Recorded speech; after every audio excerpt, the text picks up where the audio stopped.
Why do people eat bad diets? It's not because they're not educated. The bad food's designed for humans to like it.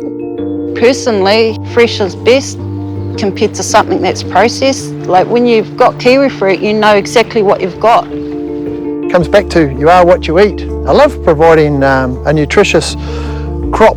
We get real satisfaction out of growing that.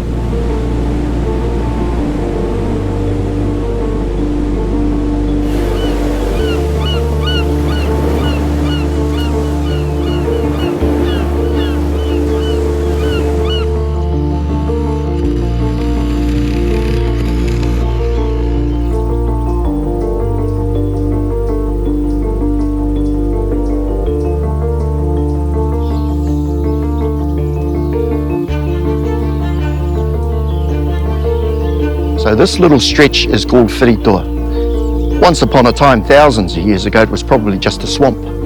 The name Whiritua is a tūturu name that is part of this area here that stretches from the river, our Awatapu rangitaiki, tai atu ki ngā puke ki reira, behind us, the hills of Mataroa. We're just the guardians and the protectors of this whenua, and we're happy to grow kiwi fruit here, and that's what we're doing. It's got a long history of growing kai, and we as Māori certainly know how to grow kai.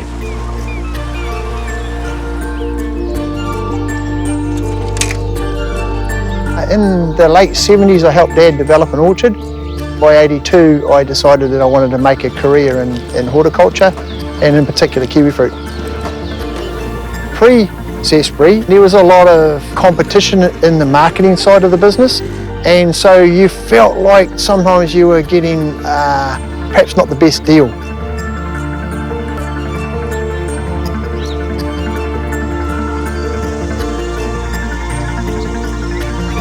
Now, under the single point of entry, we actually understand exactly what we get.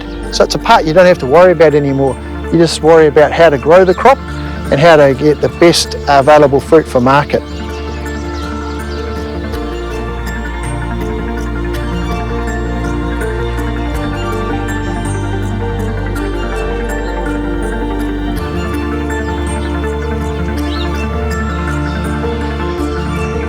Our industry is like most farming. We have our ups and downs, and there seems to be almost like a cycle, and a lot of the things that challenge us as growers are outside of our own making. There was a lot of growers that were deeply concerned about their ability to survive. They were potentially going to lose everything they worked hard for. That was challenging for them. The way through it was, fortunately, I had been growing these new varieties, and I was aware of how they could survive through that PSA environment. So I'd share those experiences with my closest friends who were struggling, and they are still farming today, and they're very grateful that we network together to share ideas and work out a pathway how we could farm through this.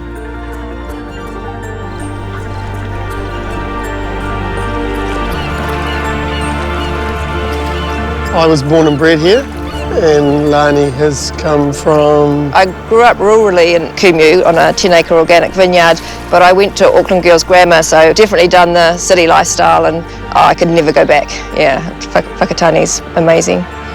For us, this is a normal life, because this is what we were raised in, and in many ways it's how our friends live, because we socialise with dairy farmers and kiwi fruit growers. And it's a privilege really, because you know, pulling something out of the ground that's really special to eat has been happening with humanity forever, and you know, and not all of us get to do it.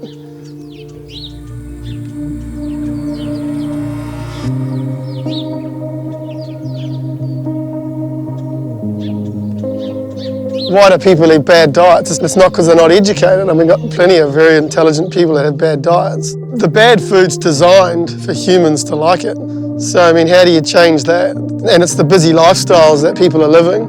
You know, that's the problem. Personally, fresh is best compared to something that's processed. Like when you've got kiwi fruit, you know exactly what you've got. There's nothing added here. You know what's going inside your body. And I think, yeah, that's what I do like about growing kiwi fruit. There's loads of potential, and there's always going to be new varieties, and we're always like moving with time in terms of climate change and what varieties and what produce are going to work. And I think Zespri's right on the cutting edge of that type of stuff. We fell into SunGold, and that was a creation of the Zespri R&D team, and it's been a huge success. It's a global phenomenon.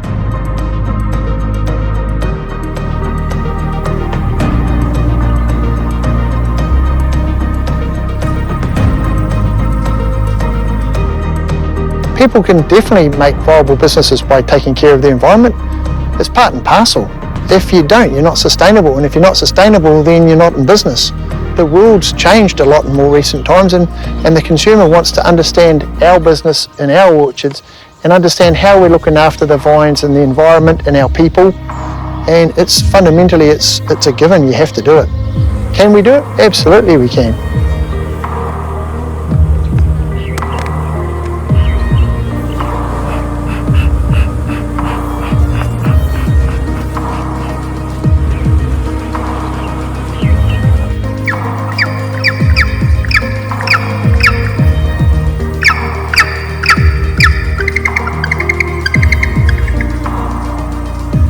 It's the environment community. We take too much, and that's why when you talk about those sterile soils, and that's taking and killing the soil, so we've got to give back, if not more.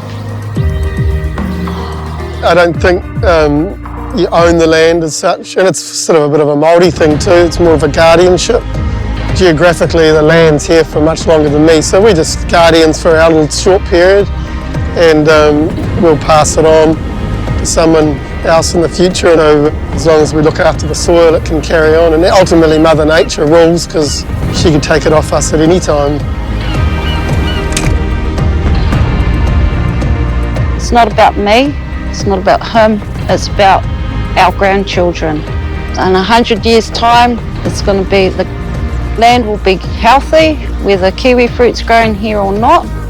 It's in a good place for the next generation and the next generation, and our practices here will be taught intergenerationally that what I do now will be happening in 100 years' time, or it's 1,000 years' time. Ella now manages her own picking crew in the boysenberries. And the kiwi fruit, it's just if it's in the holidays, we'll all come out as a family and help pick. Yeah, I really enjoy it. Since I was really little, horticulture's been something I would always wanted to be a part of. It's pretty awesome, like in the berry season, you'll be with some of the staff, and they worked for Nana, and then they worked for Dad, and then they worked for my auntie, who used to work as my job, and now me. So it's pretty awesome. And also kids who I've watched grow up as I've grown up in the orchard around them, and now I work with them. So it's pretty unique. Lots of my cousins in Auckland, they come out to the farm and they're just like, oh my gosh, like we can just ride around the orchard, go for a run, like we can play golf through the vines, we can jump on the tractors. It's quite unique for a lot of people, and you definitely kind of don't realise like how unique your lifestyle is. So we've got a lot of young growers that have come into the industry in more recent times because they've seen the growth in the industry, and so that encourages them to take the opportunity to become part of it. They all have aspirations to own their own orchard, and with the right tools and opportunity, they will be able to become growers themselves over time. So I'm pretty fortunate. I've got 2 sons. The oldest one is coming back to work in the family business after he gets married. So it is going to be nice to have them on board and have that succession planning, because for us, my wife and I, that's really important. To go forward, we always look back. Te noho tangutahitanga o ngā teina me ngā tuakana I runga te whakaaro ko tahi. So it's always about the young and the old under the one whakaaro, the one thought, ka haere ki te tikanga. So yeah, we're just only a little snippet of this journey. It's a circle, just a circle of life. You do good things to people and it comes back in other ways, you know.